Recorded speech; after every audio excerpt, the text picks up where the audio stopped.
Bonjour à tous, j'espère que vous allez bien. Je suis ravi de vous retrouver pour un nouvel épisode des tests matériels par Courir Mieux. Et aujourd'hui, on va parler des S-Lab Pulsar 3 de Salomon. Avant qu'on commence, je vous précise que ce test n'est pas rémunéré et que la marque m'a fourni le matériel gracieusement pour qu'il soit réalisé. Je les en remercie. Alors en deux mots, la gamme S-Lab de Salomon, c'est un ensemble de produits qui sont dédiés à la performance et aux compétitions. Dans cette gamme, on retrouve des modèles plutôt orientés trail long et ultra trail, comme la S-Lab Ultra de la collection François Daen que je vous avais testé, dont je vous remets la vidéo ici, ou encore la fameuse S-Lab Genesis que j'ai testée et dont je vous présente la vidéo juste ici. Mais la marque annécienne, organisatrice du circuit de compétition de trail court le plus relevé qui soit aujourd'hui, à savoir les Golden Trail World Series, ne pouvait pas vraiment en rester là. Et c'est là que les S-Lab Pulsar 3 rentrent en jeu. Les S-Lab Pulsar 3 ne sont ni plus ni moins que l'évolution des S-Lab Pulsar 2, elle-même évolution des S-Lab Pulsar. Néanmoins, une différence majeure vient démarquer le nouveau modèle que je vous présente aujourd'hui de ses prédécesseurs. La S-Lab Pulsar et la S-Lab Pulsar 2 étaient toutes deux proposées en deux versions.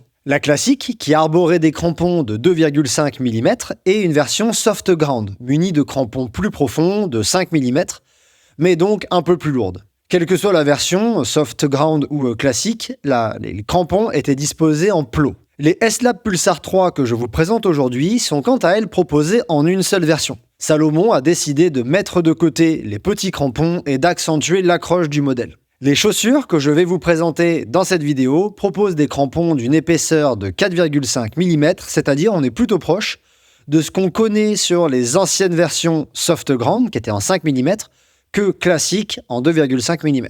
Pour introduire ce modèle et ce test, il me semblait pertinent de mettre l'accent sur ce changement majeur. Sans plus attendre, je vous propose de rentrer dans les caractéristiques techniques de ces chaussures, et ensuite, je vous présenterai mon test et mes retours sur les S-Lab Pulsar 3 de Salomon. Concernant leur poids, le modèle fait 205 grammes en 42 hommes, 245 grammes en 46 2/3, pesé par mes soins, et 175 grammes en 40 femmes. La hauteur du stack au talon est de 24 mm, à l'avant du pied 18 mm, ce qui nous donne un drop de 6 mm.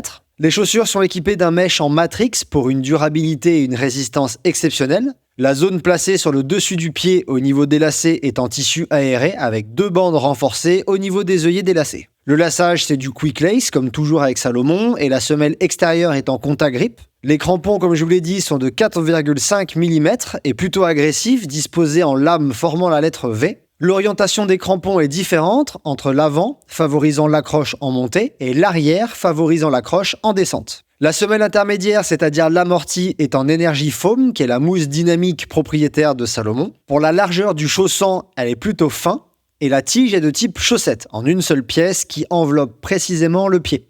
Il n'y a pas de languette, et je reviendrai sur ce point après dans la vidéo. La chaussure n'est pas munie de plaques carbone et en autre information intéressante à noter, il y a une poche de rangement pour les lacets sur le dessus du mesh. Il y a plusieurs zones rembourrées pour la protection des pieds, je reviendrai dessus par la suite, et il y a des rockers avant et arrière qui sont particulièrement prononcés. En termes de prix catalogue, les chaussures sont proposées à 200 €. Comme d'habitude, pour les personnes qui le souhaitent, vous pouvez vous rendre sur ce test version écrite disponible sur le site courirmieux.fr où vous retrouverez une galerie photo qui zoome sur différents détails de la chaussure. Concernant mon test des S-Lab Pulsar 3, au moment où je réalise cette vidéo, les chaussures ont environ 80 km au compteur. J'ai principalement couru avec elles des sorties courtes, comme des footings, en terrain montagneux, en terrain roulant, en terrain accidenté, en terrain plat, en terrain montagneux. J'ai également fait une compétition de 10 km en forêt avec elles, avec des portions bien glissantes et bien boueuses et d'autres parties plus sèches.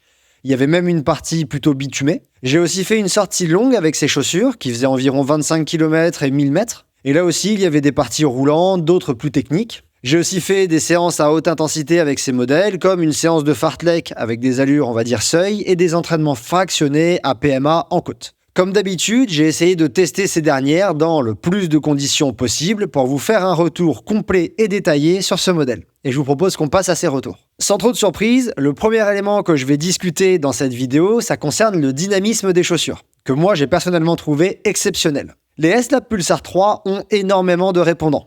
Une précision qui est importante à souligner, que je veux préciser dès maintenant, c'est qu'elles ont à mon sens beaucoup de dynamisme, quelle que soit la façon dont vous posez le pied. Dans le cas d'une attaque avant-pied, la mousse Energy Foam de Salomon joue parfaitement son rôle. On sent un retour d'énergie marqué et la propulsion vers l'avant est facilitée. Si vous avez une foulée plutôt arrière-pied, le dynamisme est également présent, mais cette fois je pense principalement grâce au rocker prononcé à l'avant et à l'arrière. En effet, la forme des S-Lab Pulsar 3, avec une courbure marquée à l'avant de la chaussure et à l'arrière, engendre cette sensation de bascule qui facilite le déroulé du pied lors de la pose. Donc personnellement, j'ai senti cette sensation-là de dérouler de l'arrière vers l'avant, qui était favorisée par le modèle, ce qui participe à une sensation de dynamisme et que moi j'ai bien apprécié. Avec ces deux aspects, j'ai le sentiment que les S-Lab Pulsar 3 sont des chaussures dynamiques pour tous les moments d'une course ou d'une sortie. En effet, en trail, la foulée change beaucoup en fonction du terrain. Je vous en avais parlé dans un Scientific Day sur la foulée en trail. On peut parfois attaquer avant-pied ou arrière-pied, et la capacité individuelle à adapter notre foulée au terrain est d'ailleurs vecteur de performance. Avec ce modèle, vous pouvez courir comme vous le souhaitez, car il démontrera un fort répondant dans toutes les situations. Le deuxième aspect qui m'a clairement satisfait sur les S-Lab Pulsar 3 concerne leur accroche. Ce que je vais dire par la suite est évidemment à remettre dans la perspective du sol, du terrain sur lequel vous courez. Personnellement, j'évolue souvent sur des terrains meubles. Autour de chez moi, la terre peut manquer de cohésion, les cailloux glissent, des feuilles peuvent jonger le sol et glisser également. Bref, l'accroche est souvent important pour moi dans les tests que je réalise. Par rapport au S-Lab Pulsar 2 et Pulsar 2 Soft Ground, les crampons de la S-Lab Pulsar 3 ont été considérablement retravaillés. Avec ceux de la Pulsar 2 en 2,5 mm, je trouve que le pied glissait facilement. De plus, la disposition en petit plot ne me semblait pas optimale. Je faisais déjà ce retour d'ailleurs dans mon test de la S-Lab Ultra. Sur la Pulsar 2 Soft Ground, les crampons sont de 5 mm, mais encore avec cette disposition en plot. Sur la S-Lab Pulsar 3, l'histoire est complètement différente. Les crampons de 4,5 mm sont disposés en V dans le sens de la traction à l'avant et dans une direction permettant le freinage à l'arrière. À l'utilisation, les sensations sont là. Quelle que soit votre vitesse, le terrain ou l'attaque, les appuis ne fuient jamais. Le pied est stable, les chaussures mordent fortement dans le sol et on a confiance dans la foulée et dans ses pas. Et les changements de direction sont eux aussi, à mon sens, sans faille. En résumé, quel que soit le terrain, la façon de poser le pied et l'orientation de votre foulée, l'accroche des S-Lab Pulsar 3 est impressionnante et accompagne parfaitement le mouvement. Petite pause, si ce test matériel vous plaît, je vous invite à aimer la vidéo, la commenter, la partager et vous abonner à ma chaîne en activant les notifications pour ne rater aucune de mes publications. Je vous invite aussi à rejoindre Courir Mieux sur ses autres réseaux comme Instagram et le podcast disponible sur toutes les plateformes d'écoute. Vous pouvez aussi vous rendre sur le site courirmieux.fr où vous retrouverez ce test version écrite. Vous pouvez aussi soutenir Courir Mieux et rejoindre sa communauté de passionnés de trail et de course à pied sur Patreon. Les différents abonnements vous donnent accès à de nombreux avantages, à des contenus exclusifs et à la possibilité de poser vos questions à mes invités. Le lien vers les offres est dans la description. Et si vous souhaitez faire l'acquisition du matériel présenté, utilisez un des liens affiliés présents en description, qui rétribue dans une petite mesure mon travail. Allez, on retourne au test.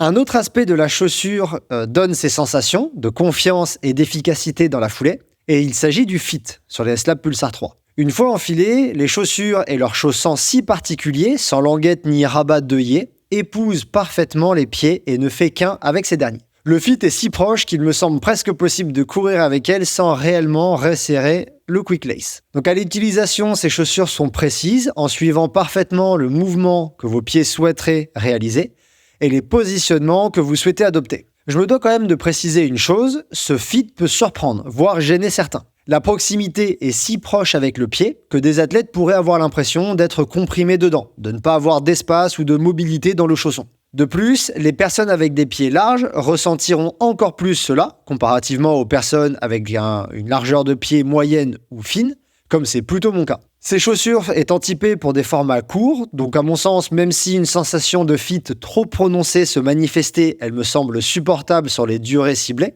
À savoir que moi, j'ai déjà passé personnellement plus de 8 heures avec elles au pied et j'ai jamais ressenti cela. Néanmoins, je pensais intéressant de discuter ce point dans la vidéo. En approchant de la fin de mon test, il me semble important également de parler du confort des S-Lab Pulsar 3. À réception, je m'attendais à des chaussures vraiment exigeantes, manquant de confort et raides, typées pour la haute performance. Et dans une certaine mesure, c'est pas faux. Les S-Lab Pulsar 3 sont des chaussures pour les sorties intenses, les entraînements soutenus et les compétitions. De manière générale, j'ai pas trouvé ce modèle inconfortable. Le chausson lui-même est doux et plutôt agréable sur le pied, mais surtout il y a plusieurs zones de protection qui ont été ajoutées pour protéger à des endroits clés. On retrouve par exemple une fine couche de mousse sur le dessus du pied pour qu'on ne sente pas les lacets.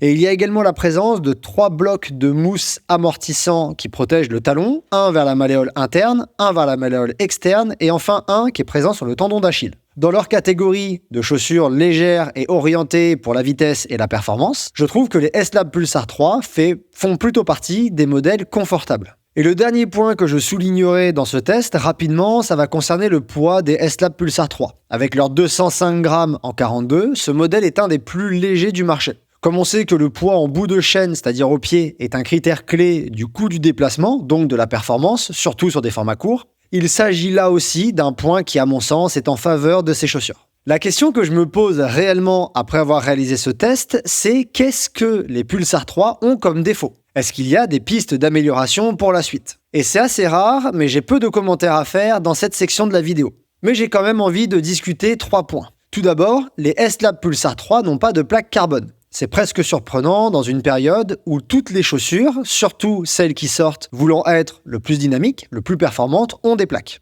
Mais à l'utilisation, le dynamisme des chaussures est à mon sens tel qu'on pourrait vraiment questionner l'utilité d'ajouter ce composant. La chaussure gagnerait en rigidité, ce qui pourrait effectivement être bénéfique. Cependant, je n'ai pas personnellement eu la sensation qu'elles étaient molles et qu'elles manquaient de raideur. Donc ça, c'était pour le premier point. Le deuxième que je voulais discuter, ça concerne le drop, qui pourrait éventuellement être rabaissé. En effet, avec un drop de 6 mm, la chaussure peut sembler un petit peu haute au talon. Pour une chaussure ultra précise, typée vitesse, peut-être qu'un drop légèrement inférieur, par exemple de 4 mm, serait intéressant. La différence est moindre entre 6 et 4 mm, mais elle peut se faire sentir. Et enfin, le dernier point que je pourrais aborder, ça concerne le contrefort du talon, qui est souple. Alors moi, personnellement, ça ne m'a pas gêné. Cependant, un contrefort légèrement rigidifié au talon, avec une sorte de châssis, une espèce de coque qui engloberait le talon, plus ou moins en fonction de sa hauteur, apporte parfois une sensation de stabilité et de maintien qui est agréable. Peut-être qu'à l'avenir, légèrement raidir ce contrefort serait favorable. En dehors de ces éléments qui sont plutôt des idées, des questionnements que des points que je n'ai pas appréciés sur le modèle, j'ai pas vraiment de zone d'ombre à mentionner dans ce test des S-Lab Pulsar 3 de Salomon. En conclusion,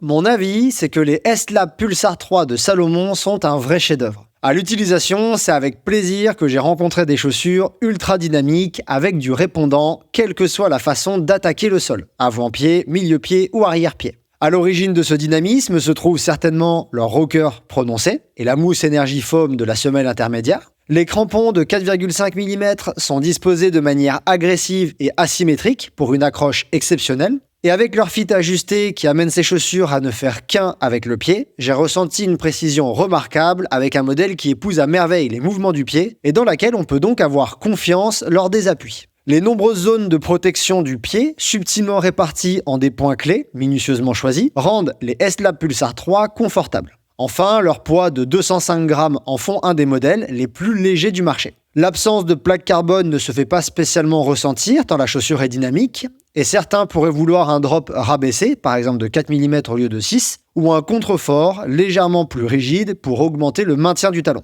Cependant, durant mon test, ce ne sont pas des points qui m'ont marqué. À mon sens, les S-Lab Pulsar 3 de Salomon sont des chaussures de trail courts qui frôlent la perfection. Elles seront parfaitement appropriées pour les trails de format court et intense, les entraînements soutenus et les compétitions relevées, que le parcours soit roulant et compact ou technique et instable. Selon moi, elles pourront même vous accompagner sur des formats de trail moyens voire longs selon le confort que vous ressentirez à l'intérieur de la chaussure et à quel point leur fit ultra précis conviendra à votre pied. Voilà, c'est tout pour ce test des S-Lab Pulsar 3 de Salomon. J'espère que son contenu vous a plu et que mes retours sont informatifs et répondent à des questions que vous vous posez. N'hésitez pas à me laisser un commentaire si vous avez la moindre question, je me ferai un plaisir de vous répondre le plus vite possible. Et sinon, je vous dis à très bientôt dans une autre vidéo.